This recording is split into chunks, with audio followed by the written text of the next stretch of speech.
Richard, I didn't ask you. It'll be fine if I will record you. So what do you think? I think let's try it. You can always delete it if you want afterwards, but let's try. Of course, yeah. But you're fine with it. Okay, great. That's okay.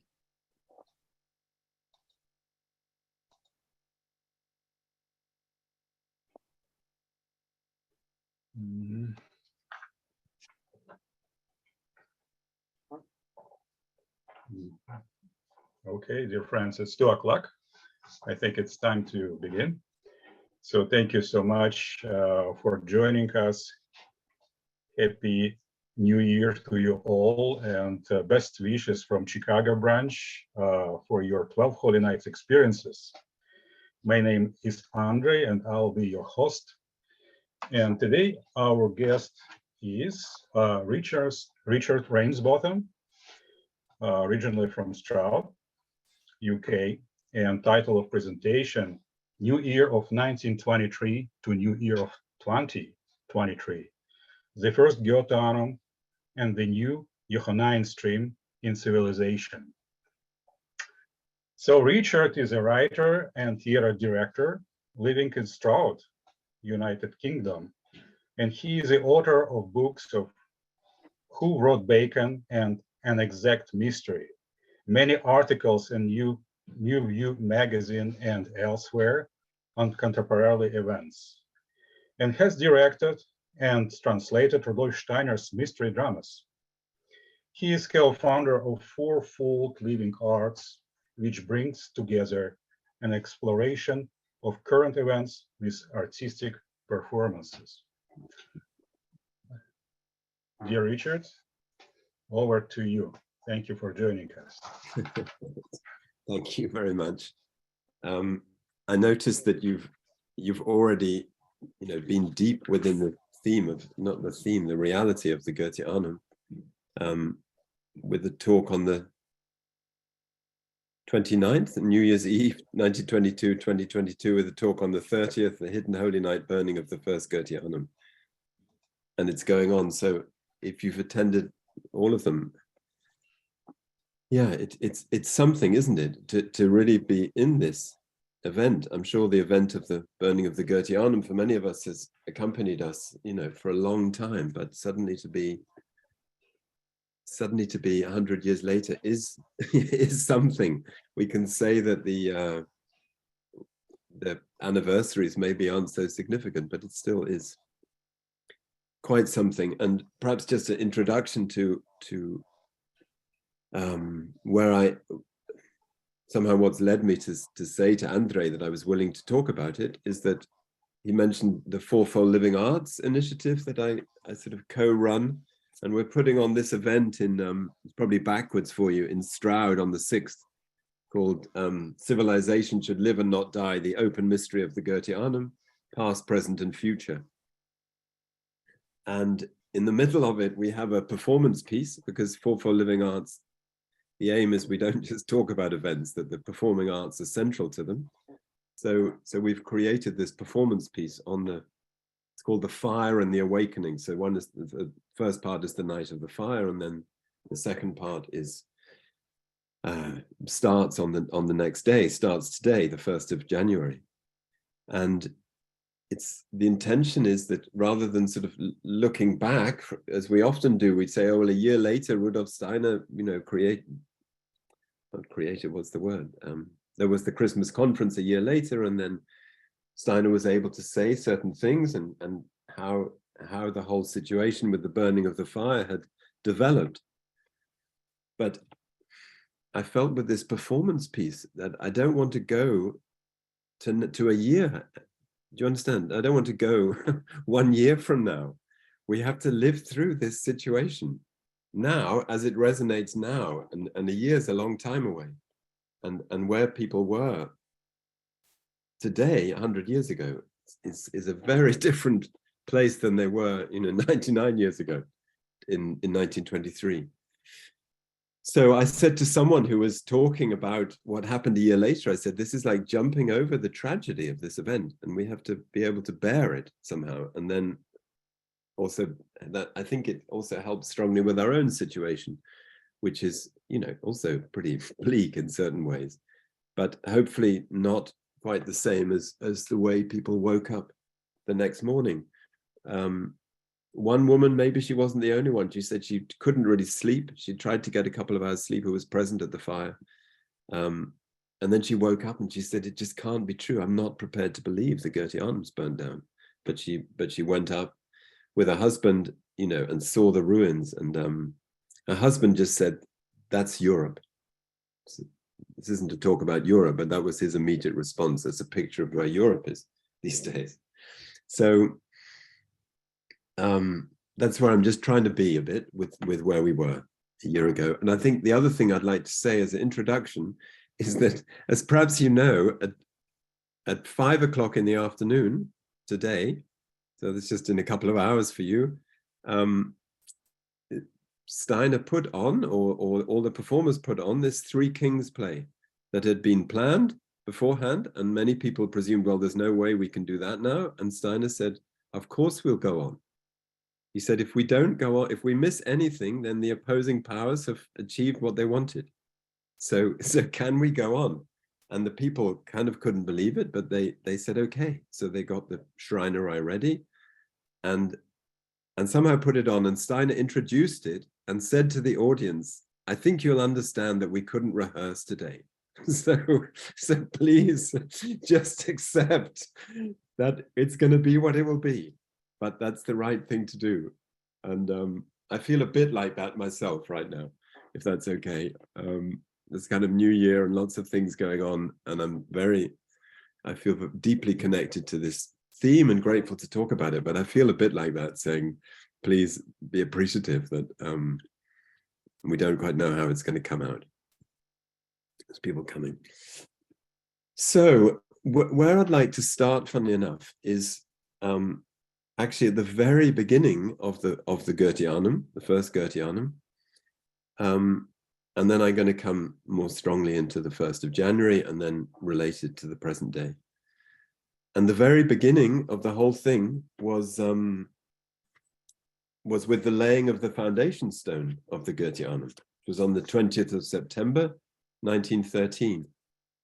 And you can read what Steiner said. It was like really bucketing with rain, and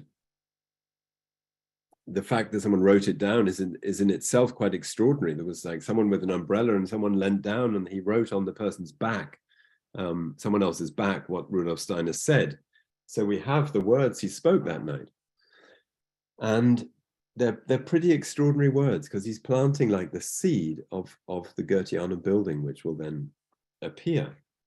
And it's very clear that he's relating it to the whole of the civilization in which people were living then and which we're living now. So I've just got to, yeah. So this is a quotation. Let us try in this moment to feel deep in our souls what in the countries of the East, the North, the West, and the South, the best human souls are feeling today, though perhaps they get no further than a vague yearning and hoping for the Spirit. Feel here by the foundation stone of our true emblem, Wahrzeichen, our true building, how in the vague longing and hoping of humanity for the Spirit, one can hear the cry for the answer that can be given where the science of the Spirit can prevail. Try to engrave into your souls the greatness of the moment we are participating in this evening. And I just wanted to bring this awareness of the whole world. This wasn't just a building for the anthroposophical movement. That's really what he says there. He expands through the whole talk, this cry that's coming from humanity, which he says, if it doesn't receive this answer, won't be able to go on. Yeah, should that cry of longing for the Spirit go unheard, souls could only waste and wither away. It's really deeply earnest. And again, he says, let us feel within ourselves the gravity of the situation. We have to create something that can really ray out into the civilization, which was just about to go into the First World War.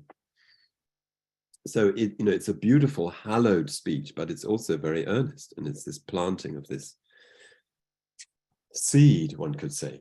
So that's the 20th of September, 1913. And it's also quite amazing that at the fire last night, 100 years ago, there's a certain moment, there's someone called Heinz Müller, who maybe some of you know. He was a Waldorf teacher, and unfortunately his recollections are only in German. But he was present at the fire. He was a young man and writes these amazing recollections of it.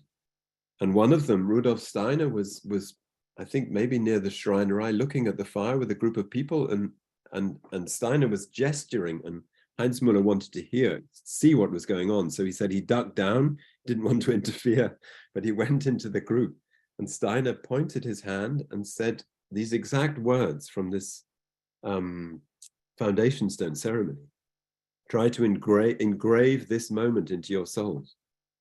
So there's this really strong echo with this event. It's like a mystery event. I think one of your talks, Hidden Holy Night Burning of the First GOETHEANUM. It's also a mystery event, this fire, somehow, as if it's, I don't know, it stands in a relation to the foundation stone ceremony. Would you kindly reread the verse, the foundation stone? Yes, it's not really a verse. This is part of what he says. Let us try in this moment to feel deep in our souls what in the countries of the East, the North, the West, and the South, the best human souls are feeling today, although perhaps they get no further than a vague yearning and hoping for the Spirit. Feel here by the foundation stone of our true emblem how in the vague longing and hoping of humanity for the Spirit, one can hear the cry for the answer, for that answer that can be given where the science of the Spirit can prevail. Should that cry of longing for the Spirit go unheard, souls could only waste and wither away. Yeah. Let us feel the gravity of the situation. So it's amazing. It's possible to find, if you put in that date, 20th of September 1913, there's an English translation online. Anyway, so there's the night of the fire, which I'm not going to go into because perhaps you've gone into that already quite a lot. But in the morning of the 1st of January, interesting, there really is a poem. Steiner, I can only say, wrote a poem. I've worked with Steiner's mystery dramas a lot, and you wouldn't particularly call them poems. It's a different kind of writing, or his mantras are not poetry, but he wrote something which is almost the nearest thing I've seen to a poem of his. And whether he wrote it on the morning of the fire or not, I don't know, but it certainly relates to it.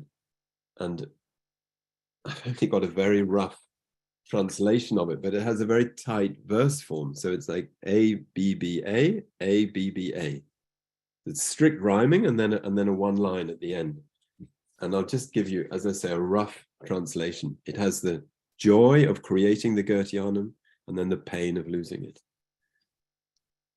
Thought to thought was bound, and souls were busy joyfully creating. Feelings through the forms were breathing, and to the Spirit art was bound. Of pain may you now hear the sound, the painful fate which leaves us reeling. Flames have now consumed our feeling. Creative joy its end has found. The eye sees nothing now but ruins.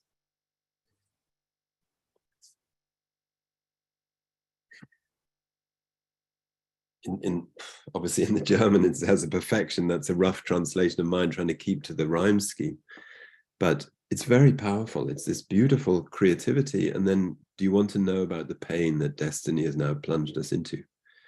Creative joy has found an end, and then the eye sees nothing now but ruins. That's kind of where Steiner was in the early morning. There's a very moving description by Ehrenfried Pfeiffer, which maybe some of you know, where this young Pfeiffer, as a young man, meets Rudolf Steiner and said he realized he actually just needed to give him his heart forces. He said he wasn't meeting Rudolf Steiner, the great initiate. He was meeting this human being in this kind of state where he writes this poem, and just needed to give him really strong, loving heart forces. And then Steiner goes on. And so I've just, forgive me, Andre said you won't mind if I'm struggling to find text, but I just have to look for some of these quotes. But yeah, and then this is another little passage which someone described. At 8 o'clock in the morning, Dr. Steiner stood before the ruins, which were still burning and smoking. Most people had gone home. The grounds were empty, while loyal souls were returning to the studio, the Schreinerei, to order and prepare the carpentry shop for the work. There, Rudolf Steiner stood alone and looked at the destruction. This is Ita Wegman, I took heart and went to him humbly. All I could say was, it is terrible for us. Yes, he said, everything is engraved now into the world ether. Which is also an echo, this engraved into the world ether, there's an echo of that in the 1913 event as well. But it's just a picture of the 1st of January, Steiner alone facing it, and then Ita Wegman taking courage. He says, I took heart and went to him humbly, just to stand next to him and say, you know, what can you say? It's terrible for us. And then he says, yes. And then they come up the hill, Rudolf Steiner and Ita Wegman. So this is Madeleine van Deventer. Rudolf Steiner and Ita Wegman came up the hill. We surrounded them silently, a group of people. Then Rudolf Steiner said, the work goes on. We will build again. And we will try to perform the Epiphany play tonight as scheduled, however it may go. Yeah, it's wonderful. It's like, okay, we go on. However it may go, we're going to go on. And go on he does. But perhaps you understand now why it took a bit of a long time to say how we have to go through this night. It's completely different than if we just jump over it, if we actually go into the place of where they were on that night and then coming into the morning. And, you know, I think, imagine all of us, you know, just marvel. I mean, not sort of find it almost impossible to believe sometimes how Rudolf Steiner did what he did. And he was really shattered. People described how he never again walked the same way afterwards. His light movements and rhythmic step, no one had the same walk as he, were not seen again by us after the fire. So it's like it's into his, you know, physical constitution. But the strength is staggering, really staggering. He at 12 o'clock he has lunch with Ludwig Polzer-Hoditz. He said to him, of course, I'm not going to cancel our lunch appointment that was arranged. So they have lunch. At 2 o'clock he speaks to a journalist who came and was asking about the fire, and the journalist was clearly very impressed by this. You know, how clear he talks about Steiner's strength and self-mastery, meeting him and just speaking very clearly about the details of the fire. Then at 5 o'clock, they have this play. And then at 8 o'clock, Rudolf Steiner gives a lecture. So this is extraordinary. I mean, presumably he didn't sleep at all. And yet there he is going. And the lecture he gave, which is in this course on natural science, Owen Barfield edits the English translation of it and says, you know, if you read the previous lecture and then the lecture on January the 1st, you would have no idea that there was this fire in between. It's a lecture on natural science. It's very difficult. It's about John Locke and the whole sort of poor, you know, difficult direction that natural science has gone in and what needs to happen. But on he goes with the work. However, and this is coming to the theme that Andres mentioned, this Johannine Yeah, what is it? Did you say? The new Johannine stream in civilization. He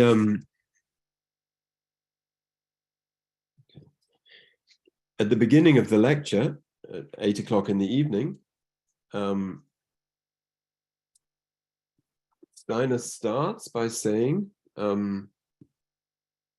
very little. He says, when we think how devotedly our friends worked yesterday to try and save that which could not be saved, then what is connected with the GOETHEANUM, now gone, may well be expressed in these words. Its friends gave birth to it in love, watched it grow in love, but have also now had to see it die in love. And Herbert Hahn, who is a Waldorf teacher, was totally amazed by these three things that Steiner says. Its friends gave birth to it in love, watched it grow in love, but have also now had to see it die in love. And Hahn wrote three sentences of phrases, three sentences about a stroke of fate that could have crushed another human being. Very quietly and in my inmost soul, I said to myself at that moment that our present age must also have its heroes, and that the gods must stand very close to a man who finds the strength to offer up his pain in this way. And it's a beautiful, a deep response to what Stein has given. But there's a little, how can I put it? There's a little, I don't want to say joke, but it certainly makes me smile that it's true. And Hahn says, goodness, he just said these three things. And then Steiner goes on. And what he goes on is very important in relation to the whole question of what brought about the fire. Yeah, I think when we're facing this anniversary of the fire, it's really important to absolutely go into what the GOETHEANUM was. This is essential, what it was. But we also have to face the opposition. I don't see how maybe people can find other places, they probably can later, but as a fact of opposition against anthroposophy, it doesn't get bigger than burning down the GOETHEANUM. I mean, it's gigantic thing. And Steiner spoke about it and was particularly speaking to the friends and anthroposophists, urging them to wake up to what these forces of opposition are, so that the work can go on, so that actually by waking up to it, such a thing might not need to happen. It might be protected in future, you could say. So this is how Steiner continues directly from these three phrases he just said. But perhaps, nevertheless, on this occasion, something may be said by way of introduction to my lecture. Perhaps I can remind you how in a lecture here on January the 23rd, 1921, I pointed out what forms of slander and hatred the opposition to the GOETHEANUM has taken. And from this opposition, everything was to be expected. So he reminds them of this lecture he gave 2 years before, which is very striking when you go to it. And basically says, yeah, nevertheless, I do want to say something about the forms of this opposition against us. And then some of this is known and some of this is not known. You can find this lecture, but actually not so easily. It's in I'm not even sure it's fully translated into English. I'd be interested if anybody says it is, the full introduction to the lecture he gave, the science lecture. It's in a volume, I think it's GA 259 or something, which is about the year 1923. It's a huge volume of about 800 pages in the German of all the events of 1923. But I don't think it's been translated into English. And it's very strange. He immediately starts talking about an astrologer called Elsbeth Ebertin, E-B-E-R-T-I-N. So you can imagine how so many people have come to hear what Steiner will speak after the fire that evening. And he said, I would like to consider alongside the fire last night, what I said in that lecture, where I referred to an astrologer. Her name, I think, is Elsbeth Ebertin, who quoted in an astrological brochure this major threat against the Goetheanum, which perhaps some of you have seen, where the threat is about spiritual sparks of fire. This was 2 years before, that many spiritual sparks of fire had been launched against the Goetheanum, and Steiner will have to work very hard if one day a real spark of fire is not to bring an inglorious end to the glories of Donau. So, and this went out in many, many places, this direct threat, that Steiner needs to take care, otherwise the building will be burnt down. So Steiner brings this back to people and says, I read this out to you in detail, talks about the astrologer whose journal it was included in. And then after that, Steiner says, you may also recall something else that happened, which was a meeting in the local area. He doesn't say who by, but actually it was the Catholic Union of Dornach, Arlesheim, and Rheinach, which it's easy enough to find out because he speaks about it elsewhere. On this occasion, he doesn't actually say who organized the meeting, but you may recall a meeting here in the neighborhood in which a speaker used these words to the assembled crowd: gather together en masse and storm the Goetheanum. We have to connect this too with what I've shared. So he says, first of all, we can say that it was arson. He tries to make that clear. He said, we tested everything possible, all the fuses, all the electricity, all the water. There were also no wires in the place where the fire started. So he said, we can count that out. So we're talking about arson. And then please remember, 1, this threat that was launched, and 2, this meeting. And then basically he goes on with his lecture. And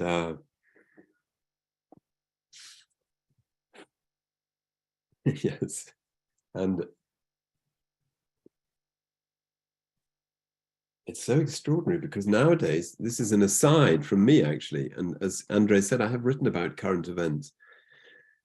And obviously there's some pretty terrible current events that we have to face and talk about. And I'm sure you know about this. There's a risk when you do it that you can sort of fall into a sort of uncomfortable place. And people say, well, how are you bringing something positive if you're just talking about these difficult things in this way? And Rudolf Steiner, I would say, it's as with so many things, is the great teacher on this, because he somehow is able to show this thing up and stay completely in the middle, showing actually what the true substance is that these forces are opposing, and never to lose this true substance, which is the main reason he's bringing what he's bringing. But then saying, please be aware that, if we're not awake to this opposition, this kind of thing is going to happen. I mean, just to say, if I'm still living strongly with the 1st of January, the lunch he had at 12 o'clock with Polzer Hoditz, when Steiner said about how the work of 10 years of creating the Goetheanum had been destroyed in one night. Polzer Hoditz said there were tears in his eyes. He was close to him, Polzer Hoditz. And he said it's the only time. I mean, you didn't see tears in Rudolf Steiner's eyes, but, of course how can you not? And then someone else said it was on this sentence when it came to the fact of just thinking about all the years of work being destroyed in one night, isn't it? Richard. Yeah.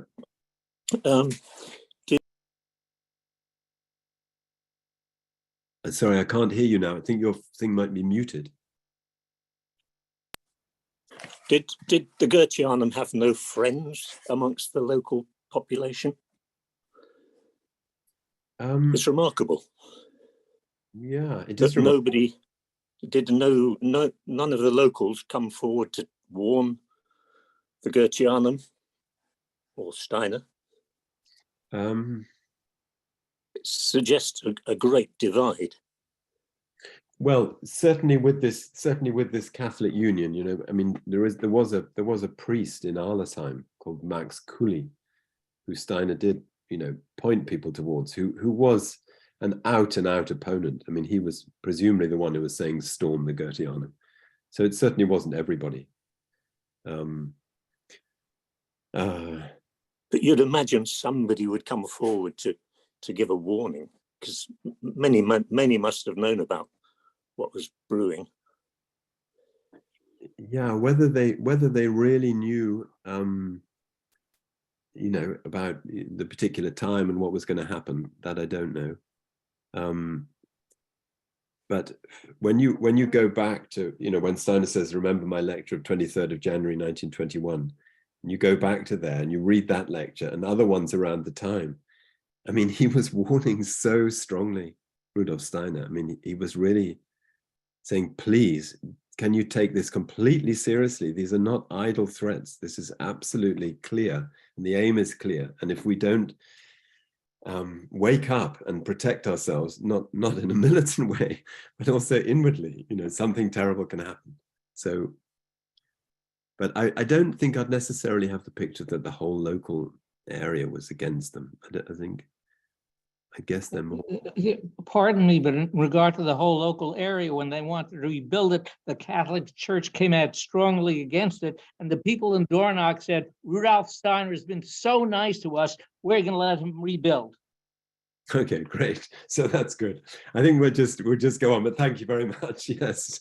But so then I think almost the sort of last mention in a way in January, you know, Steiner keeps referring to it. There are more and more meetings and different people come to different lectures and young people come and he says things about the fire.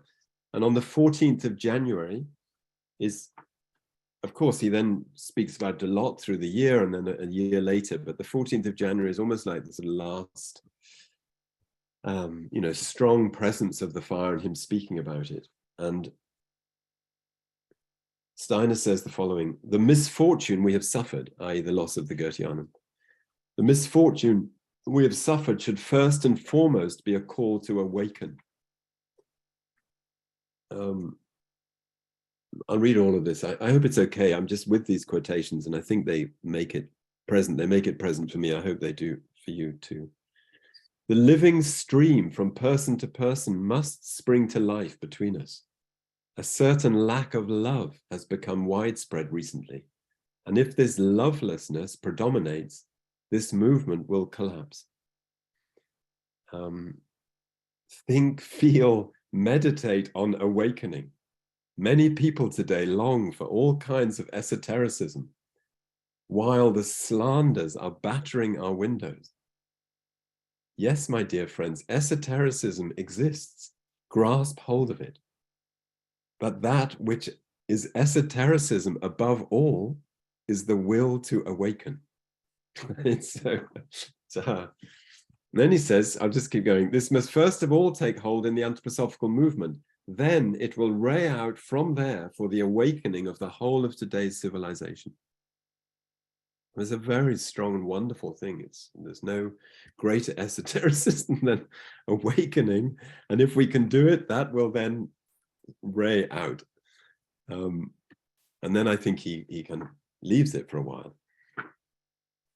And I think a question one can have, has to have really, is okay, you know, we all respond if we hear Steiner saying something like that, you know, but okay, well, what are we awakening to? Yeah, is he going to say any more on that, or is he just going to say wake up?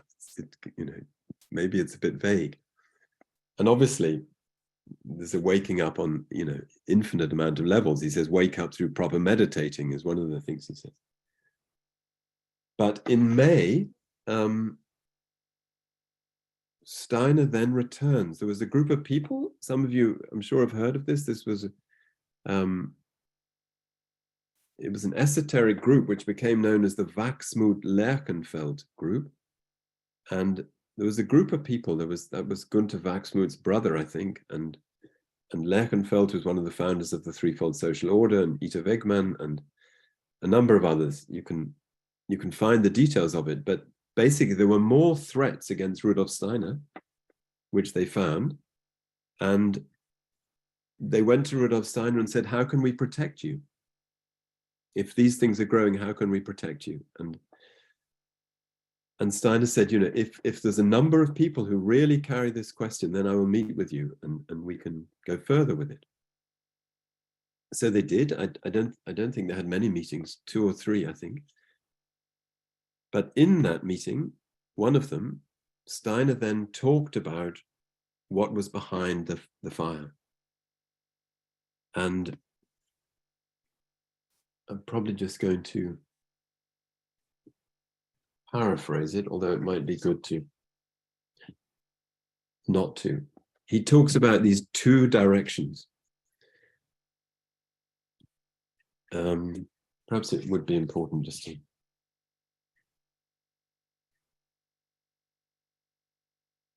So this is really the crux of the whole talk in a way, and I just got to see how we get there.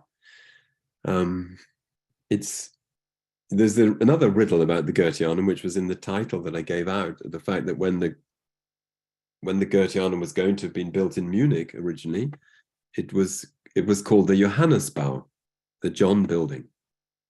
And then quite a bit later, I think in 1917, the name was changed to the GOETHEANUM. And what is this John building? And on at least 2 occasions, when Steiner was asked or was giving a public talk about the GOETHEANUM, or about the Johannesbau, he said, oh, well, it's called the Johannesbau because of Johannes Thomasius in the mystery dramas. And I don't know how many people here have worked with the mystery dramas or seen them or know them well. There's this character, Johannes Thomasius, who's, you know, a very extraordinary character. But you know, he goes through a lot of strange trials as well, Johannes Thomasius. It's not like some really comfortable human being who at the beginning, he's not like some initiate figure, not at all. He's taken through all manner of trials. And it's a bit strange that the GOETHEANUM was named after Johannes Thomasius. But Steiner says it was, so we have to take that seriously. But there's still a riddle, because he also called it the House of the Word. It was the other name he gave to the GOETHEANUM, the House of the Word. And what's particularly odd is that it was actually only after the GOETHEANUM was destroyed that Steiner comes back to the mystery of this name, John. When it was still there, he just said it was named after Johannes Thomasius. I mean, maybe it's a kind of protection. Maybe it's not such a good thing to say we're building the House of the Word, talking about John. I don't know. But in that meeting in May, with these people present, Waxwood and Lerchenfeld and Ita Wegman, he then went deeper into this riddle of John. And what he speaks about are the 2 streams, let's call them, which before the mystery of Golgotha were separate. We can call them the Cain and Abel streams if we like. We can relate them to Hiram and Solomon, because as you know, probably with the temple in Jerusalem, it needed 2 people to create the temple. So there was King Solomon, the wise King Solomon, who could receive the form of the building as a divine inspiration, you could say, the whole form of it, but he couldn't build it. So he needed Hiram, completely different kind of figure, great figure, who actually had the mastery. He was the master builder who knew all the substances and the metals and actually how to build and work with people to build it. And then as the great strife emerged, so they managed to build it to some degree, but there was this strife between them. And that's a picture of these 2 different streams before the mystery of Golgotha. And the mystery of Golgotha is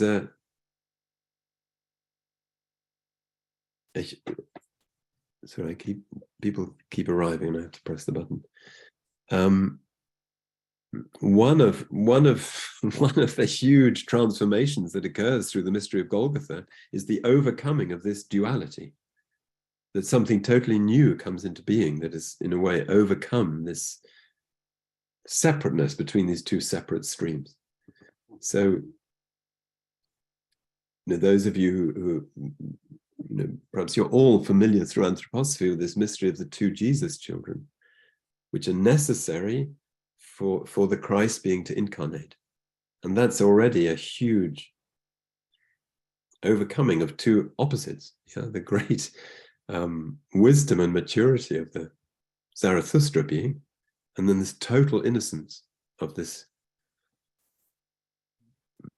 the child described in the Luke Gospel, and then the union of these two into which the Christ being can then incarnate. And then something similar happens with the individual who is called John.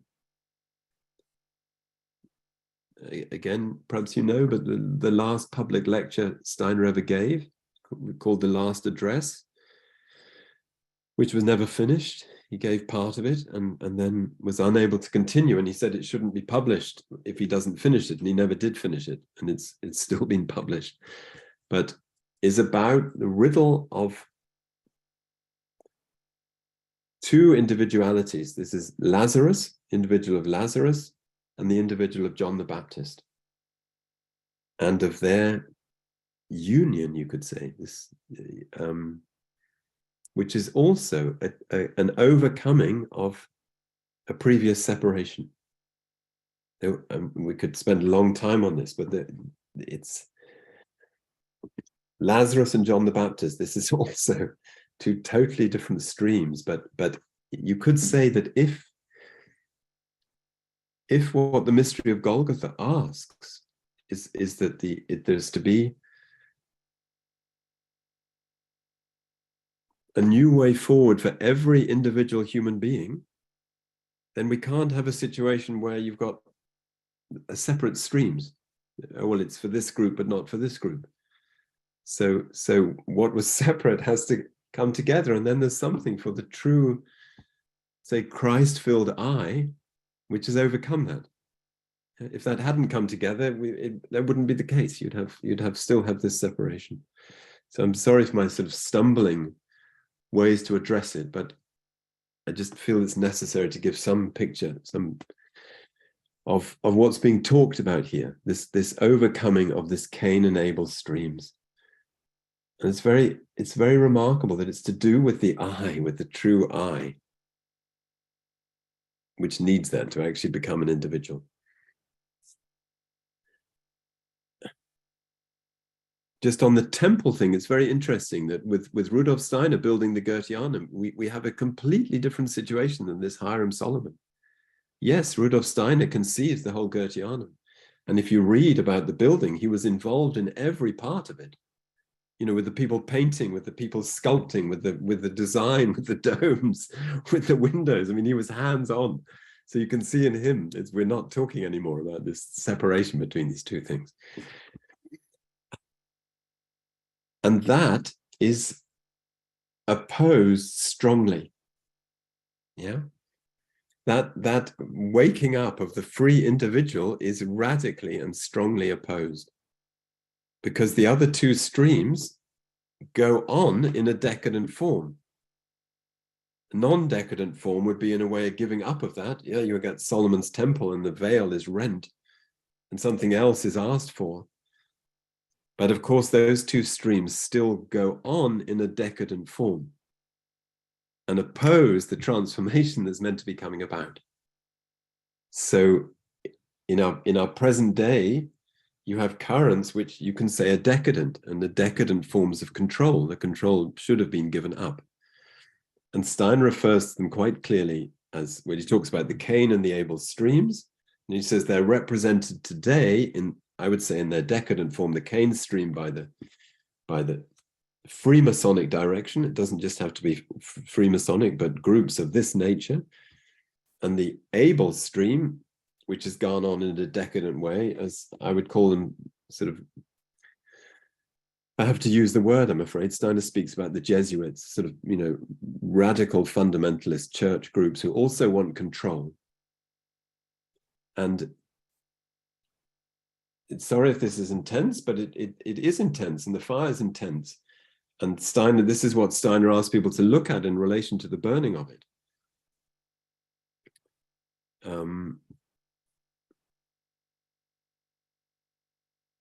So Steiner describes how these two groups, I have to use them by name, the Freemasons and the Jesuits, are in opposition. It's what, if you look at any history or even videos, you see this great war between these two groups. But Steiner says they also, at another level, unite with each other. So they make a kind of agreement. There's like a kind of handshake that goes on of agreement. And Steiner dates this, not in this meeting to these people, by the way. This is in a conversation to Ludwig Polzer-Hoditz. But he dates this to the beginning of the 19th century, to 1802 is the year he gives. And he says that these two groups, Goethe's spirit frightened them. It's very interesting. You think of Goethe, I mean, he's such a harmonious, full, artistic, loving being. It's strange that this would frighten people. But perhaps if you think of the whole like romantic movement, which Goethe was at the center of, you could say, Goethe, Novalis, Schiller, Schelling, Blake, Shelley, whoever you want. This is frightening. This is people waking up to their own individual spiritual experience. It's not going to be so easy to be controlled by this group or that group. Yeah, so it's interesting that Steiner says that Goethe's spirit frightened them, and therefore they came into sort of league with each other. And the agreement was, to put it simply, that the one group, the Western group, I would say, Western occult group, said, we will have the leadership in the outer world, in the commercial world, the world of sort of politics and power, and the other group can have the leadership in the cultural realm and the spiritual realm. And they won't interfere with each other. They could appear to be at odds with each other, but actually they won't interfere. So you can have this cultural spiritual life that won't interfere with what's happening in the world. And vice versa, this one will support this leadership. But what it won't support is the true Ich.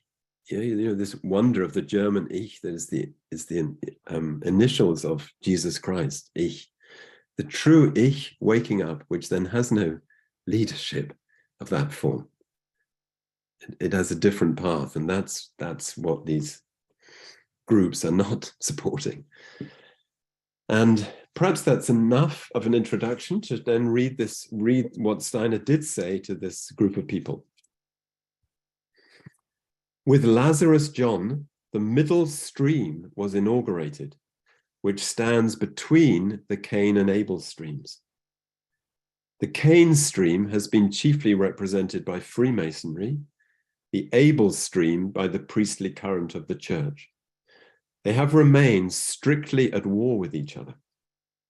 Only once have they united in concord in their hatred of the middle stream.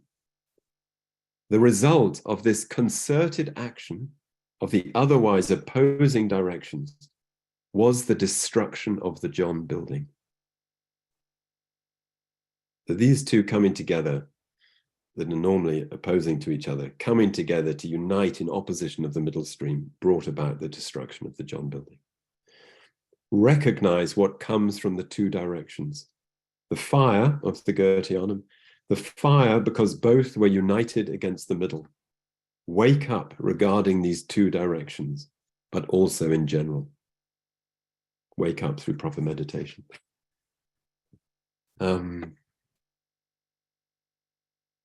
It's interesting that he shared that with a closed esoteric group, you could say. But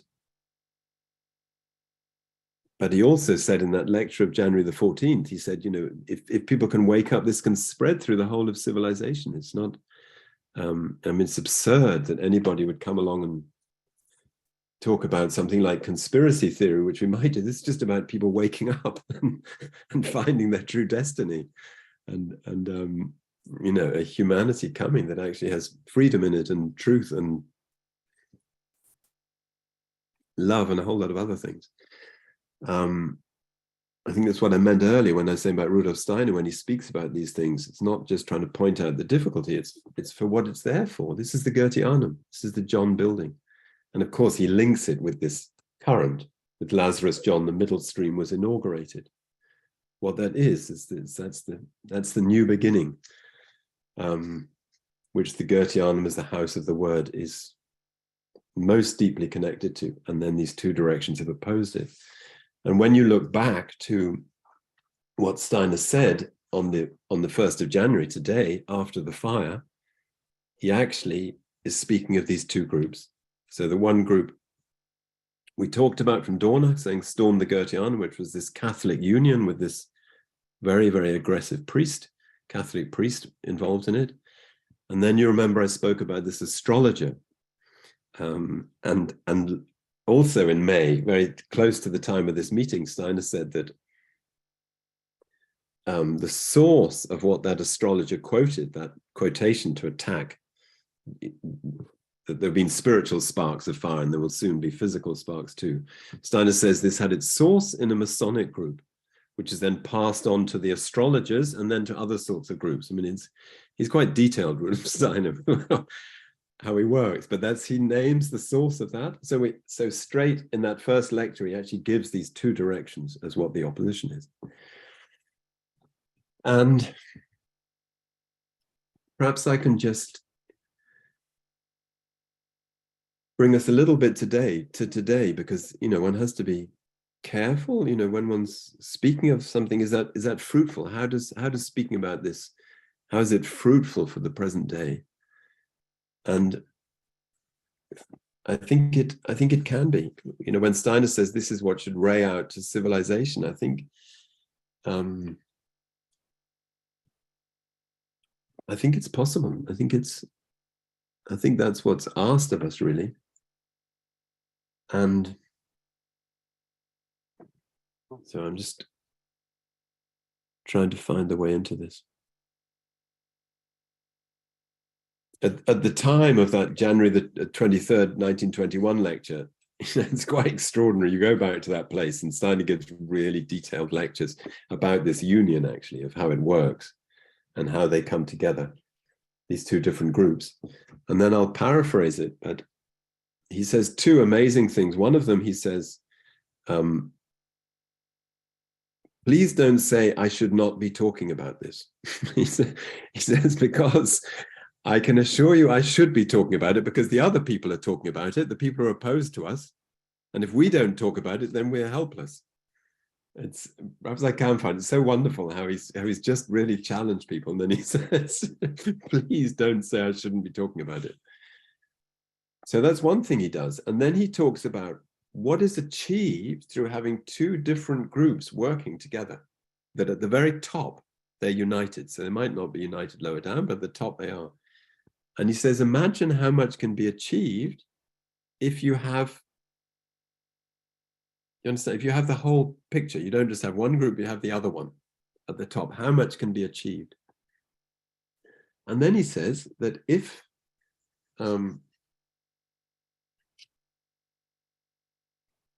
you want to achieve one thing with people, then it's best to have one group control them. If you've just got a single aim, then be totally single-minded in the way you want to control them. And he says, but if you want to, I'd like to find this. Yeah, here we go. If you want to lead people in a clear direction, then it's good if one controls people from one side only. But if you want to keep people as dulled and asleep as possible, then it is good to show them two or more directions. One goes this way and the other that way. Then people look in both directions at the same time and are unable to find their way.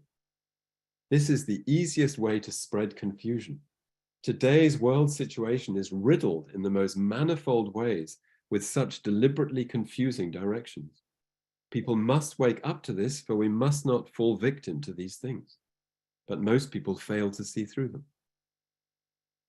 This is, I mean, I'm sure you all agree that we, in today's politics, we have this terrible polarization. It's one of the main things. If we're talking about a sort of a two, which actually needs something else, a new direction that you know has actually overcome that polarity and that tension between them. I mean, that's totally where we are today. And then in this lecture, Steiner says that's just what they want. To have two polarized things, then people don't know where they're going. So that's just one example how I think it's I've got what I just mentioned just now. It will not do not to make people aware of these things, not to point to them. It is now the most urgent necessity to point these things out to our anthroposophical friends. Perhaps I don't want to labor the point, but I don't know. I'm sure everybody's had it at some point. Perhaps it's only me who's the idiot who's had it. But you know, you're trying to understand something in politics or in world events, and then you suddenly get something totally different. And it's like, how do I understand this? How do we then relate to this? And then something else happens, and we do end up, as he says, just confused. And you know, if one wants to understand it, he's saying, please see that in this opposing situation, we have that. But the picture is always the same. It's always of a polarity and not of something that's actually transformative, not of this John stream, this John building. Amazing, isn't it? It's this building with these two cupulas which join, and that's a mystery. Yeah, Steiner said it had never been achieved before. You'd have these two cupulas that join. It's an architectural thing that had not been achieved before. And that's a totally different story than two things we're stuck between, and we're asked to sort of choose between one or the other, or to get confused. So that, I think, is what's desperately needed in our time somehow, is that what was represented by the John building comes through. Again and again, you'll find Steiner talking about the GOETHEANUM, speaking about civilization. It's a question of civilization. On our event here that I mentioned that we're just about to hold, I put this quotation. This is Steiner speaking directly about the GOETHEANUM. How many people feel how serious it is today, that it's really about the being or not being of contemporary civilization? This building wanted to be a living continuation of what European culture has achieved. This continuation should live and not die. And then, as you know, the building was destroyed. European culture, I know most of you are in America, but I'm sure you'll agree that Europe had and potentially still has a lot to offer. And he's saying, you know, that can't just be wiped out. But unfortunately, that's kind of what happened. We're still today, we're right in the middle of this East-West thing. It's, you know, oh, the West against Russia, you know, the West against China. And where do you hear something about the middle? You know, really about the middle? This is nonsense. We're stuck with two poles. We know, you know, if we're talking spiritually about two opposing beings, we know who they are. They're not the central being who stands in the middle and holds the balance between them.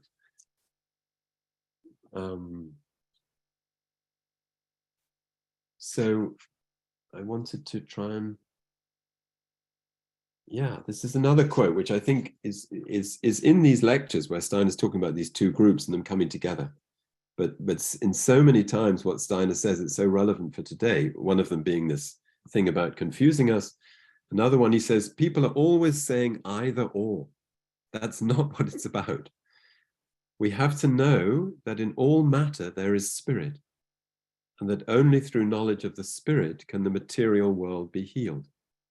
But that, the genuinely spiritual, they wish to eradicate from the world. Yeah, it's not about either or, matter or spirit. It's about, yeah, in all matter, the spirit, and the spirit being able to transform this world. But that's not what's wanted. Yeah, it says against that, they say we will eradicate it from the world. It's again ways lectures which have a relationship to the destruction of the GOETHEANUM. And I think, dear friends, and I really mean this as a kind of personal remark. I'm not in America. I hardly know America at all. I've been there once, and Russia, I've been there a couple of times. But so I'm mainly speaking about Britain, actually, my experience here. But I find this so relevant for our situation, also with the anthroposophical movement, because what Steiner's saying is we're not talking about a spirituality that is sort of separate. That there's the world going on with all the way the world does it, with its science, with its this, with its that. And then in separation, we have a sort of spiritual movement, which, if we're not careful, is sort of allowing the other to go on. You see what I mean? That's the negative picture he paints of where there's a handshake that, okay, you can have your spiritual life, but don't interfere with our worldly power. And that's the sort of handshake. And what he's quite clearly saying is that this, what he calls the John stream or the anthroposophical stream, is not that. Interesting, he says Goethe, where the fear came with Goethe, because this is about transformation of science, transformation of the world culture, transformation of everything into every sphere. Completely different thing than just, oh, well, we'll leave you alone, you do your thing. No, it's a progressive stream, and it's not rebellious. It's actually for the, for the real way forward. And again, I probably won't find the exact quotation, but maybe I will. Steiner's very, very clear.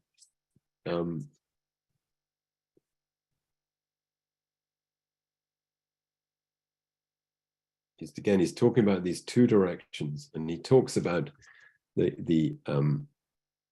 because there are enough people within these two directions who know that the time will come when in a true spirit the Christ mystery will be spoken of, as will the renewal of the social order through threefolding.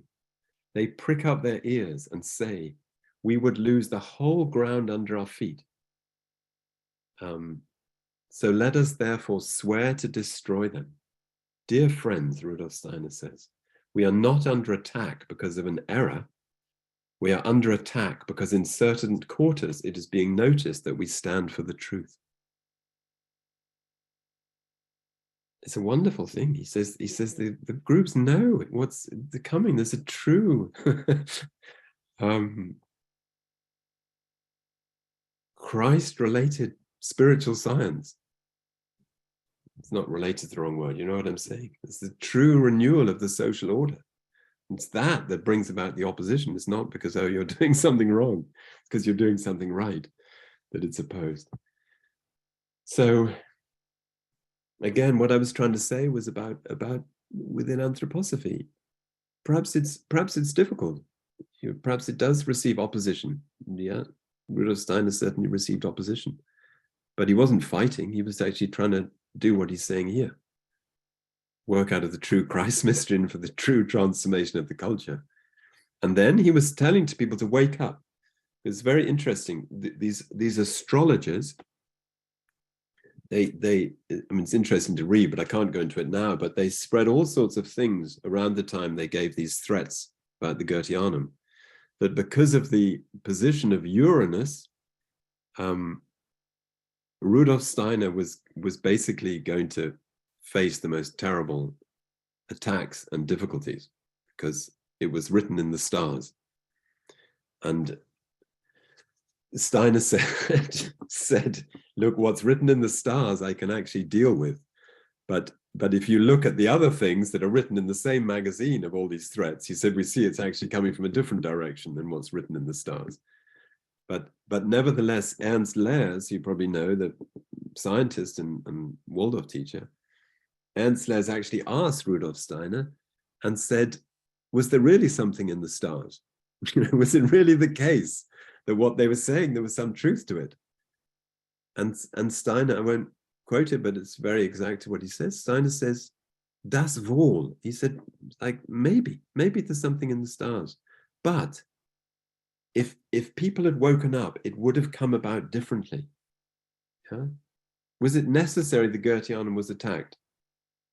It's that Steiner says, well, sure, maybe there's some things around, but if the anthroposophers had been awake, it wouldn't have needed to happen in this way. So this is, important to mention. It's not like, oh, well, it's a necessity that there's going to be terrible things. He says, if we actually woke up and create the right protection, he got this group to say, if you actually want to bring the protection, can be protected and the work can go forward.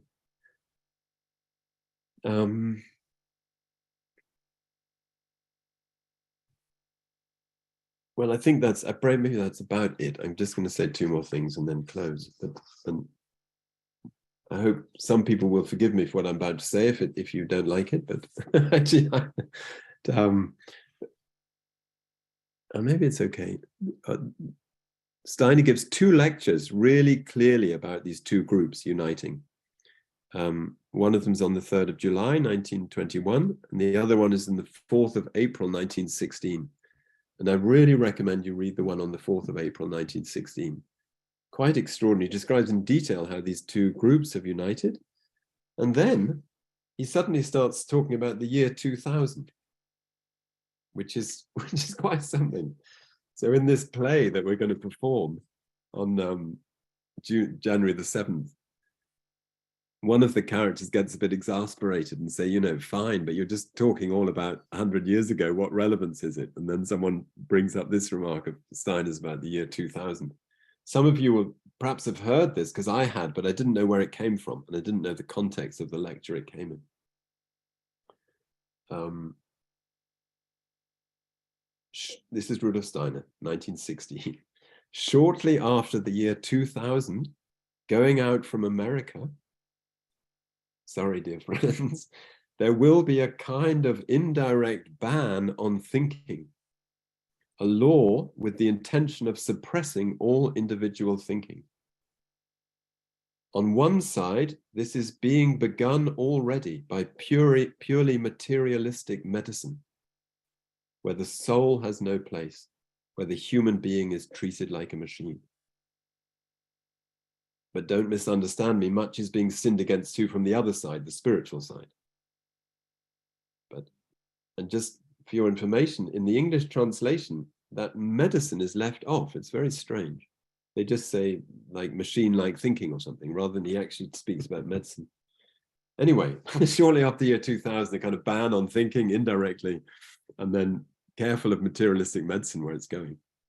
And then don't misunderstand me. There's the spiritual side is sinned against too, because people's thinking is too weak, he says. It's a kind of nice spirituality, but isn't quite awake enough. And I don't think I need to say more, but I think that is partly what we've faced recently. We've faced this, just what he says, a medicine without a soul, and this potential ban on thinking. It's not an actual ban, but you suddenly find there's certain things you're not allowed to say, or you get under attack. It's kind of exactly what he says, an indirect ban. And then there's the other side, the spiritual side that can't think properly. And I'm sorry, but we have it. We have so much put out in the mainstream culture. I'm not speaking about anyone present in the slightest, but in the mainstream culture, that's a kind of sop, if that's all right. It's like, oh well, we've all got to do this to for the other people. We need to follow all these terrible laws for the other people. And it's all meant to sound really nice and wonderful and kind, but is it really? Does it really care for the other person, for each individual person? If you come along and say something, do they really care for you? Or is it more, no, we just mean, would you do what we're saying, please? So it's the reality of these two things, rather than a truthful, transformative way forward. And that's basically what I wanted to say. Yeah, except perhaps just to finish that I started with the foundation stone of the first GOETHEANUM. And I wanted to finish with the foundation stone meditation that did come a year later. And you know, we've got these two domes, this mystery of two things coming together. And I know you'll all know this, but in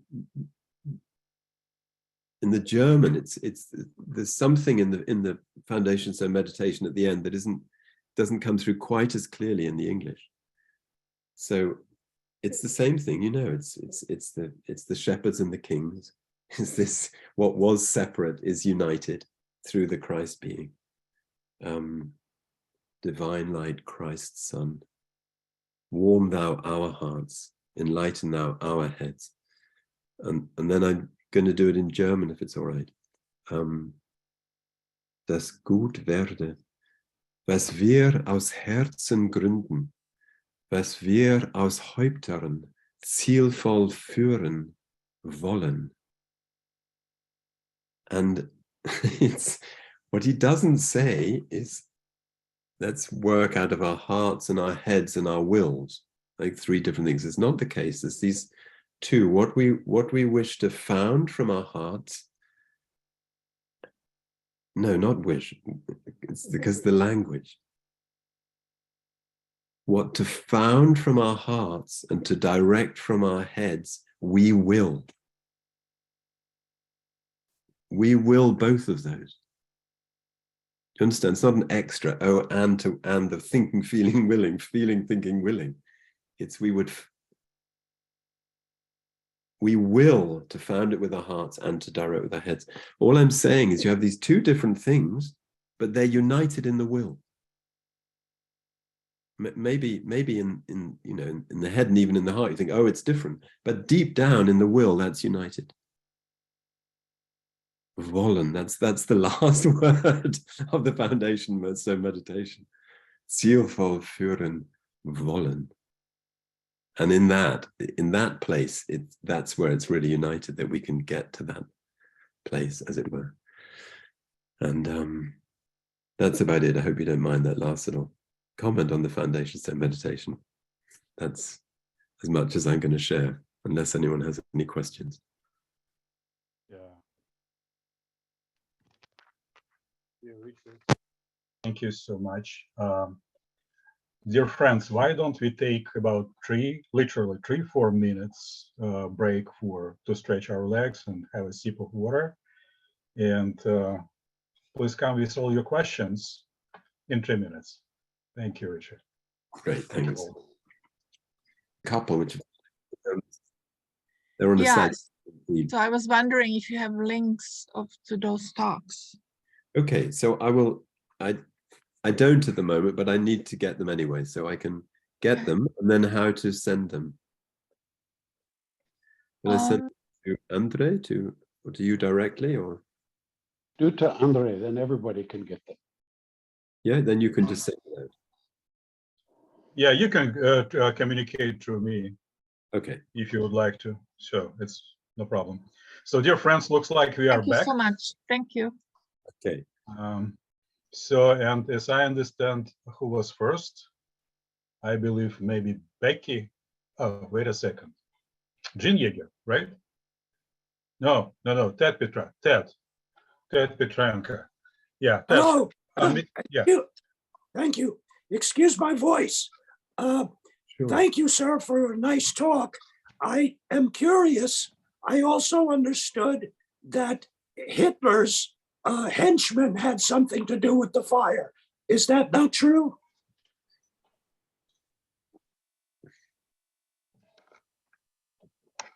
Yeah, there unfortunately is a connection there as well. Yeah.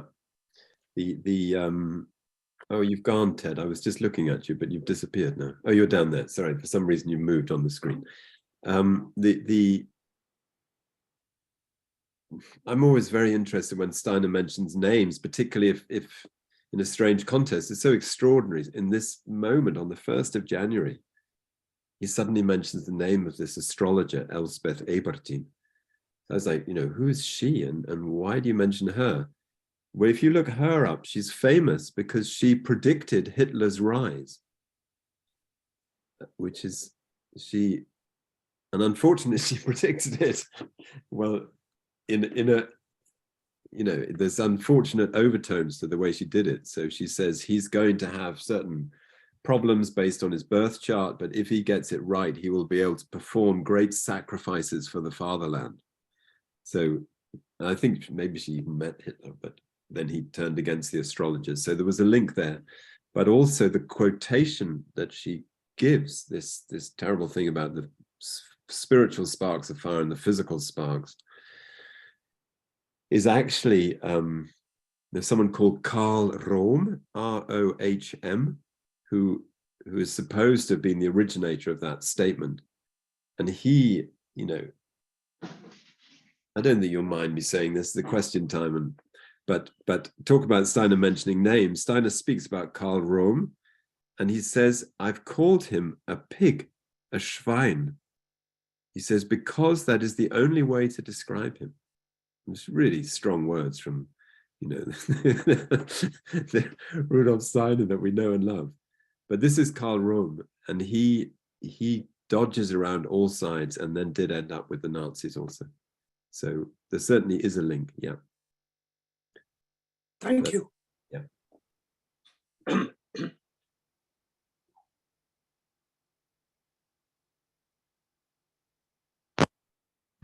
Becky, can you hear us? Yeah, go ahead. Yes. So I really appreciated how you developed the two streams of Cain and Abel that I guess I would say went rogue from the original plan. But I find it so interesting when we look at the Theosophical Society that it did start with the East and West working together, and then it started to go awry. Even then, from this impulse that's coming, and I would say it's more from the masters of wisdom and harmony of feeling that's appropriate for our time in bringing the Christ impulse truly forward as you described it, which was brilliant. And I remember that in the Helsinki lectures, Rudolf Steiner told the Russians who he was meeting with privately, this was not given to anyone else except to the Russians that were there in Helsinki, and these lectures for a long time were not published. But he said to them, in order to battle this challenge that was happening even within the context of the Theosophical Society, that they had to bring as much goodness into the world as the counter forces were bringing adversarial forces forward, which is so striking to me to hear this as a kind of remedy of how to work in the world so effectively that you're able to kind of keep them in their rightful place, because you were talking about how we could have protected through just waking up, but waking up into what, you know, waking up. And so just I'm wondering if you have any thoughts on this, because it wasn't till after they went back into the Theosophical Society with this agenda to bring goodness, to transform it again and reattach it back to Christian Rosenkreuz. Yeah. And then all of a sudden they announced that the Krishnamurti is the new Christ. So it shifted what he could do there and really changed the direction of how they needed to work to bring these impulses forward. So I'm wondering if you have any thoughts on that in relationship to how we in our time also, not only how we were unable to protect the GOETHEANUM then, but how do we protect our anthroposophical society today? Because we haven't even fulfilled the Christmas conference. And I find in our society, everybody wants to reinvent the wheel and go into these ways that absolutely go in different directions than the intentions of the Christmas conference and Rudolf Steiner originally set forth. So I'd be really interested in your thoughts on that. I mean, well, I'm very grateful, Becky. I don't have too much to say. I mean, obviously I could say things, but I'm just, you know, really interested you bring in the Theosophical Society, because, you know, if you think of the 1960s, my sense is that in the early years, you know, there's absolutely amazing things that came through.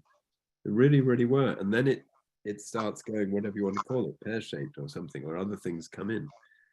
And I don't know if it's a strange relationship to the Theosophical Society, but it's true, isn't it? I mean, Steiner says that Blavatsky's first works are absolutely inspired by Christian Rosenkreuz. And you say the Masters of Wisdom, and then for whatever reason, you know, she doesn't hold it and it gets pulled off into this sort of East-West thing, either separate or in a strange way together, isn't it? She ends up with these American lodges and with the Eastern ones. And then Annie Besant, I don't know if you've read, I don't know where those are available in English, but there's really unfortunate things. Annie Besant's attacks on Rudolf Steiner. She basically says that, you know, he was part of the German military and was the sort of black general behind the whole German relationship to the war, which was already being presented in that way. So, and how that gets solved, that's what I don't know, because, you know, I mean, so many people are waking up all over the place. But it does seem that, you know, there's so many different areas, but one area is the discernment. To say what's going on, what's happening. Maybe you just have a kind of unconscious imperialistic thing. It's what Annie Besant had. She said, oh, that was a spiritual truth, but it's just unconscious Western imperialism working. And, you know, a lot of Steiner's works, which have been, you know, some people don't like them. They say, oh, we can't go into these areas. He's just trying to help people to discern. You know, we've got all sorts of unconscious things we need to know. You know, what happens if that's just a sort of unconscious national egoism, which is what Steiner says, you know, about a lot of the Western, the idea that the world must be Westernized. He said, this is just, they say, this is what the world needs. He said, it's just national egoism. So, and everything that Steiner said about Blavatsky, I'd be really interested what you think, Becky, but I find that Steiner is so loving when he talks about Blavatsky. You know, there's some people he weighs into, you know, but Blavatsky, it's like there's this love that he has. And at the same time, trying to show where it went awry. And then there's the talk where he says, I assure you that now this is what she wants. She wants this to be corrected, not that we stay with this old thing. So, you know, it just feels very important that we're able to be discerning, because like when Steiner talks about these two directions just to muddle people, you know, he shows how difficult it is. And I don't know anyone else who helps people to discern what's going on like he does. Okay, maybe that's enough. Thank you very much. So Jean, please go ahead. So, finally unmuted. Thank you very much. Richard, I'm Gene Yeager. Hi, Gene. And for a number of years, I was the administrative director of the Anthroposophical Society in America, and ran into a huge amount of opposition in the late 1997. And you didn't mention this, but I'm sure you know that the Anthroposophical Society in France and Belgium was banned by their governments for being dangerous cults. That international group that was over there came over to the United States and began attacking the Anthroposophical Society in America. And in the year— I'm so sorry, Gene, there's some sort of echo that's making it hard for me to hear. Does anyone else have it? No, everybody are muted. I'm not sure what's going on. Okay, so I'm really interested, Gene. It was just something else. There's still— Andre, can you try muting when you're not talking, and let's see if it's you, maybe? It sounds like a radio or something then. It's gone now. Okay. Great. So basically, in the year 2000, this is why what you just mentioned about this lecture, very interesting to me, and I'm going to follow up, because in the year 2000, I went to the GOETHEANUM at the Michael conference, and we had a gathering of individuals who from different countries were beginning to work on anti-defamation activities on the internet.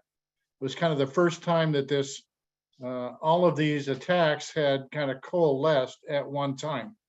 And a group of people formed themselves at that time and named themselves the Anthroposophic Knights, A-Knights. right? And so since the year 2000, that group has been meeting behind the scenes to tackle internet defamations. Right. That group just rose up a couple of weeks ago because of some misbehaviors going on Wikipedia. So what you were saying about all of these attacks, they've not gone away. They Yeah. simply have changed the technology to become more sophisticated. But the only thing I wanted to say is that there is a group out there working. And also one of the things I've just completed, it's going to be published the 15th of January, is I wrote a book which was looking at what had happened to anthroposophy in America after the fire in 1923. So it's a centenary look at what has anthroposophy done in the last 100 years. The good, the bad, the attacks, all these kinds of things. And so that's going to be published and be available in a couple of weeks. And that may help you with regards to your looking and connecting some dots, so to speak, about what has gone on. Do you have the title for your book, Gene? Yes, it's called Fire Born, B-O-R-N-E. Fire Born. Okay. And I will send the link to Andre to pass to you, because basically what it is those two cupolas, in my mind, as a kind of a metaphorical look, were two cones. And I just went through a huge forest fire in Colorado a couple of years ago, in which pine cones exploded and blew seeds everywhere.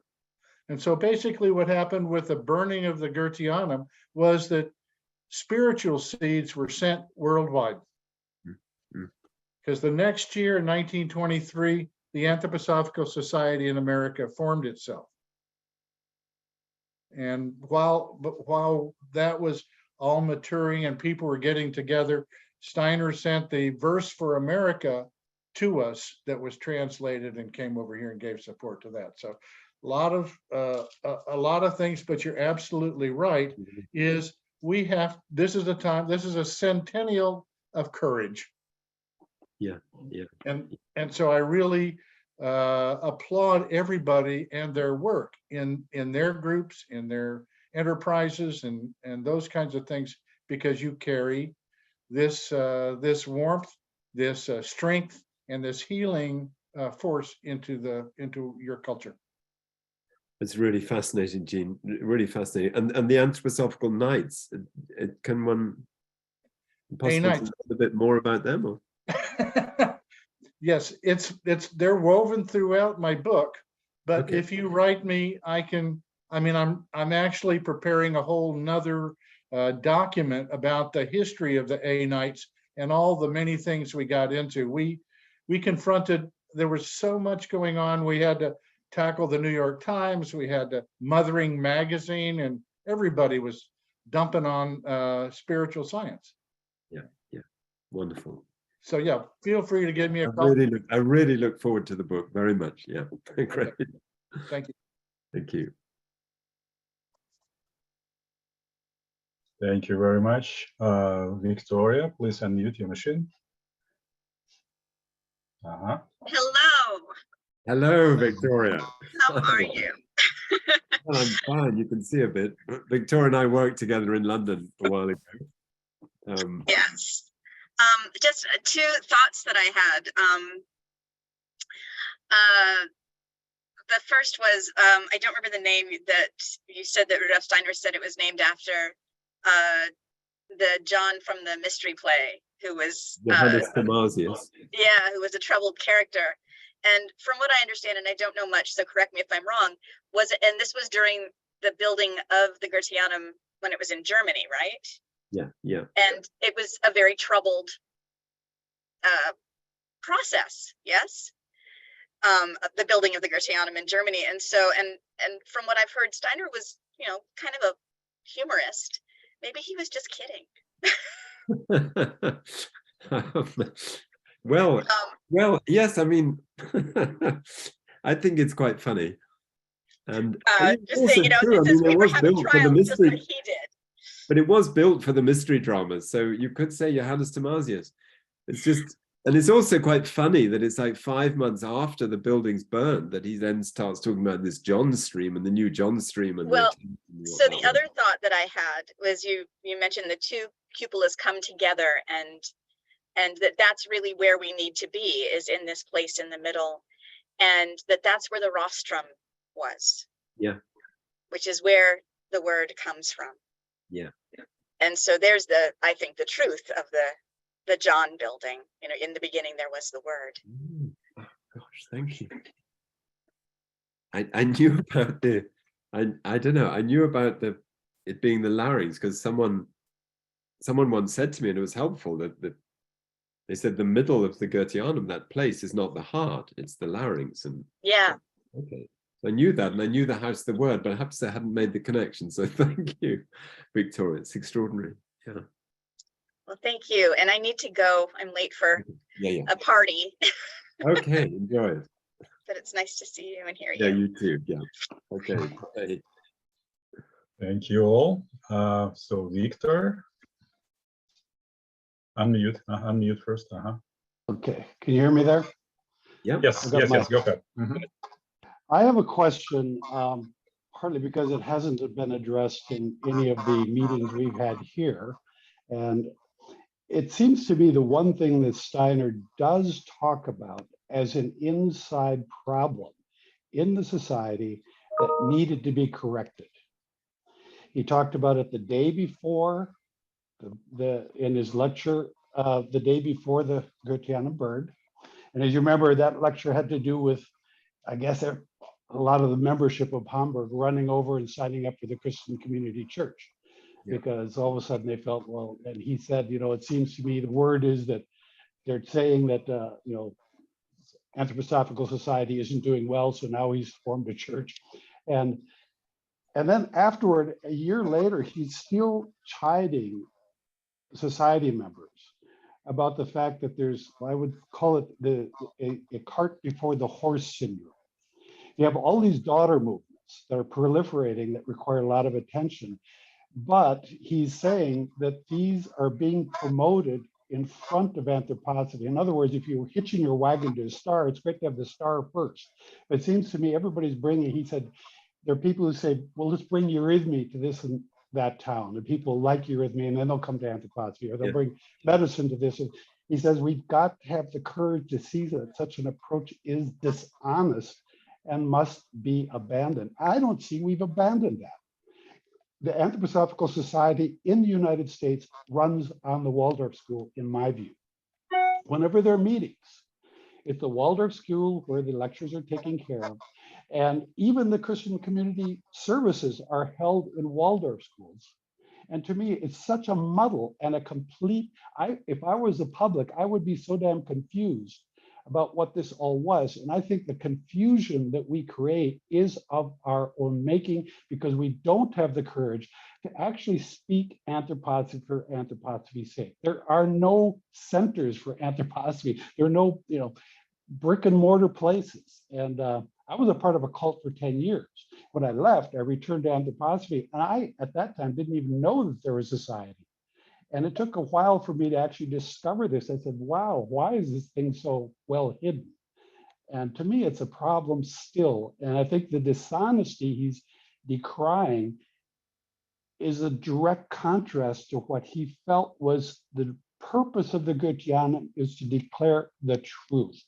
So what we do is actually stand in the way. And I'm sorry, but I just hear that missing.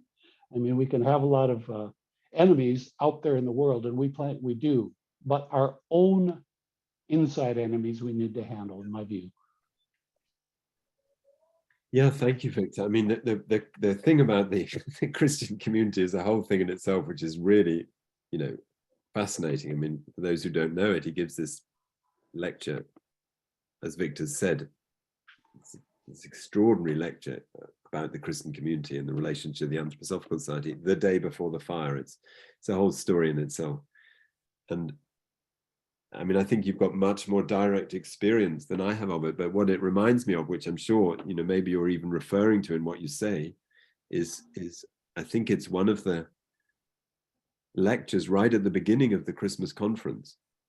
And Steiner raises the question of how to protect the work, you know, the lectures, for example, things that had just spread and everybody had got hold of it, and, you know, a lot of the wrong people. Steiner was saying, you know, these people who have great power, there's anthroposophists reading their little lectures, and there's other people with huge power working, you know, more effectively, but in a negative way.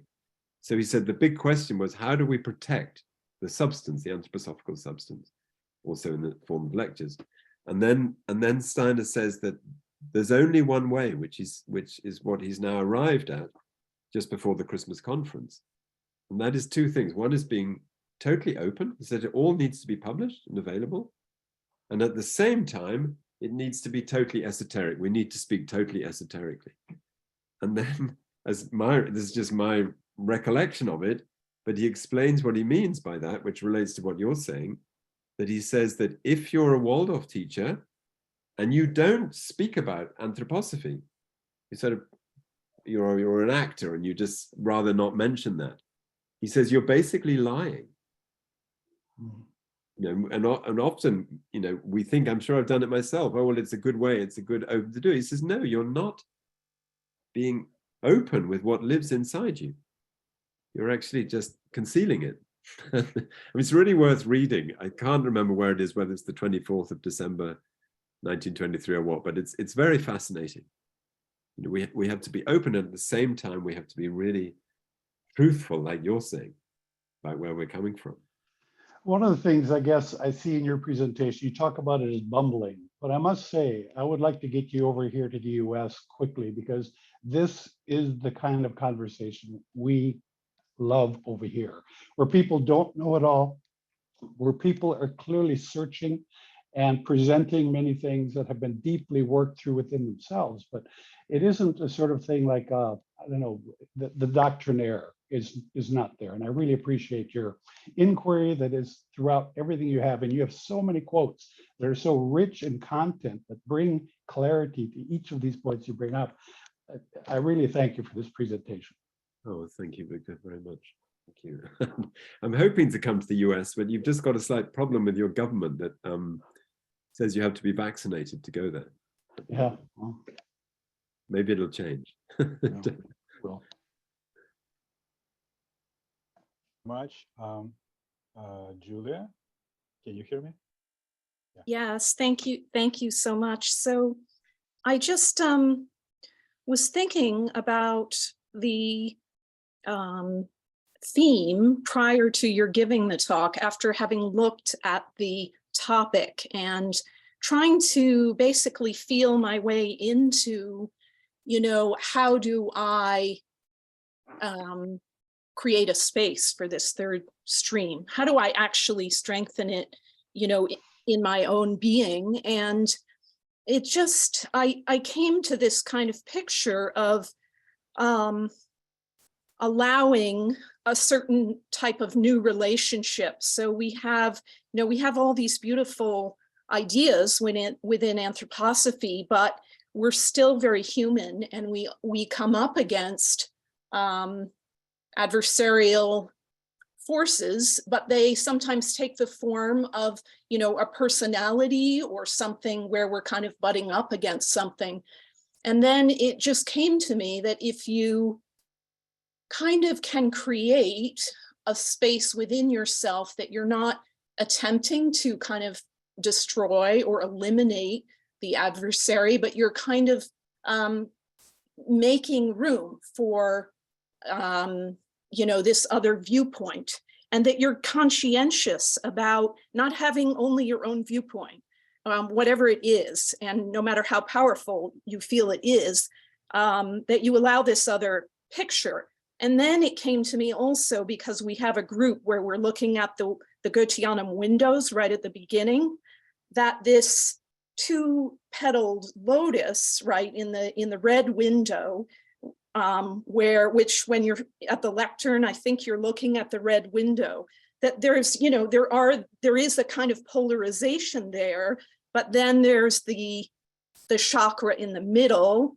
So this is, I'm specifically thinking about the red window, the 16 petaled, and then the Michael and the dragon, down by the heart. So you have these two forces potentially moving toward the larynx to kind of create a space where when we speak, we have respect for, allowing multiple viewpoints. And it's, for me, it seems like a little glimmer into the healing of this polarization, which is somewhat natural. You see it right there in the two-petaled lotus, but we have to transform it. And anyway, it's just a tiny little glimmer. No, I appreciate it. I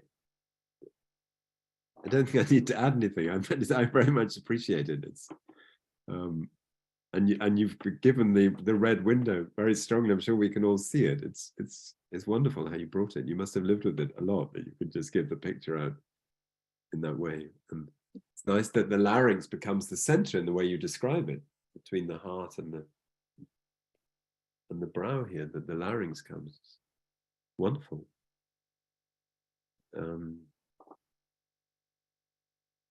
I don't know. I'm not aware of the actual lectern that Steiner had, but I know that he designed it himself, that was in that place of the larynx. And I'd love to see it sometime, because it's quite something to actually stand there. And that was the house, the word, as someone said, that's what he created. Who was it? Victoria who said it before she left. This is the house of the word. And I'm sure you all know it. There's this riddle that the GOETHEANUM wasn't officially opened, that they had these two events, I think, and then Steiner said they weren't sufficient to actually really open the building, which would have then had the statue, the representative of humanity. Had it been open, then it would have gone in there, but it wasn't open. So anyway, that is a bit of rambling, but thank you very much. Thank you. Thank you so much. So, dear friends, more questions? Don't be shy.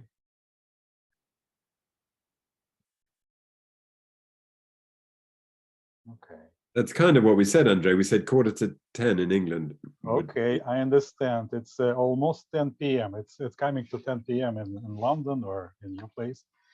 So, and maybe it's good place to stop our session and thank dear Richard for his very artistic and intense presentation. Andre? Yes? I've got my hand raised, but you probably didn't see it. That's okay.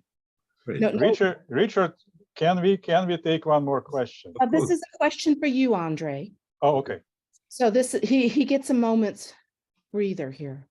So when will Richard's and some of these other Holy Night discussions be up for us to go back and revisit? Because as Richard said in this beautiful lecture he just brought, which I was very grateful we could make, there's some different follow-on nuggets and all these puzzle pieces that come together.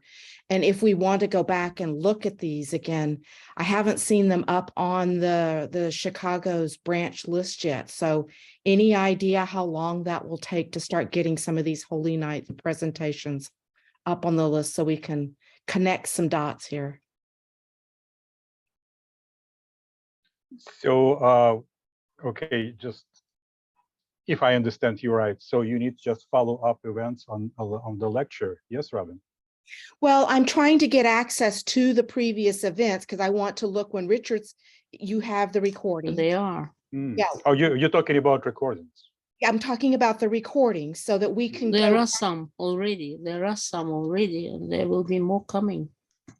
Oh, I know. I'm looking. The last event I see is the one from Adriana that's up on the list. Yeah, So yeah, I'm yeah. looking from the ones that, that are in the last, say, week or so that we can kind of, there's been so much talk about the burning of the GOETHEANUM in various places. And I want to try to connect these, but to do that, I need to go and revisit and look at them, and they're not there yet. Yeah, we can do specifically for you. So those talks are recorded and they are on our Zoom account yet. Okay. So they're not published into our YouTube account. So, but I can send it to you if you need it so much, and with pin, with secret pin, so you can watch it. Beautiful. But it's still not edited. That's fine. I will send you So an email and then we'll okay.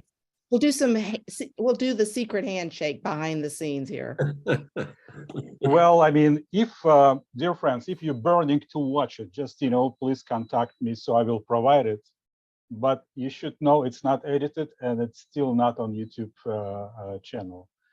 Yeah, we a little bit overwhelmed with our events during 12 Holy Nights, and I'm very grateful for help of my friends which are hosting events. So, but we are so busy. It's Andre, you're amazing. You are. You do a lot, and you offer and find wonderful people to come and talk, and you're there and you're loyal and you're really good at finding people. So we're very appreciative for what you do. Thank you for your kind words. So, but please feel free contact. I mean, if you're burning to watch, so I will send it to you, but we will wait with publishing yet. Thank you, Andre. And I didn't Okay. mean to be negative because you have done an amazing job. And what Richard did today was just another example of that as to what the folks that you've brought. I just happen to have a few days off from work, so I'm trying to get things caught up. So it's a bit of a selfish request. Just send me email, please, so I will communicate. No Okay, problem. dear Richard. I know that you're very appreciative. So that had nothing to do with you. No worries. We're good. And Richard, beautiful. Again, thank you so very much. Well, thank you all. You're a wonderful audience, even on the machine. I would really love to come to the States. I just have to hope your government changes them. Dear Richard, let's make arrangements for you. So we have guest rooms, and so Great. Okay. we are loaded for it. Yeah. And I would like, thank you all so much. to say thank you very much, Richard. I'm here all the way from Brazil. Are you coming back? Yes, I'm coming back in February. Maria works in the mystery dramas with us here. Yes. It's lovely to see you. I didn't realize you were there. It's wonderful. Okay. Yeah, so it's not only America, Brazil is here. Okay. And I just wanted to say, Richard, that the work we did together helped me to come here and see this contradiction, this confusion in the Brazilian politics that we have here. And I think, finding this discernment, how we get to, this knowledge of the I, this, this I with Christ. I think, this is the work you are doing with this initiation, which we have to move, away from these decadent initiations we've had before. So I think, thank you very much. And I think you're doing a wonderful job in England, and I'm missing you all. And thank you. I look forward to seeing you very much, Maria, when you come back. Yes. Okay. Thank you. Dear friends, now all please feel free, unmute your computers and say thank you to dear Richard. Dear Richard, thank you again very much. Thank you very much. Thank you. Wonderful. Thank you. Thank you. Thank Thank you. you. Thank you. Thank you. Nice to meet you all. Okay. Bye. Thank you. Thank you. Bye-bye. Thank you, Richard. Bye. Looking forward to seeing you in Chicago. Thank you. Maybe Bye-bye. you can come to Thank you, Brazil Andre. too. I would love to. Okay. So it's a great New Year experience. Thank you all. Okay. Bye-bye. Bye-bye. Bye, friends. Little red button now. It's a bit weird, but there we go. Bye-bye. Cheerio. Bye-bye. Very weird. It's very weird, Richard. Very. Bye-bye. On the street.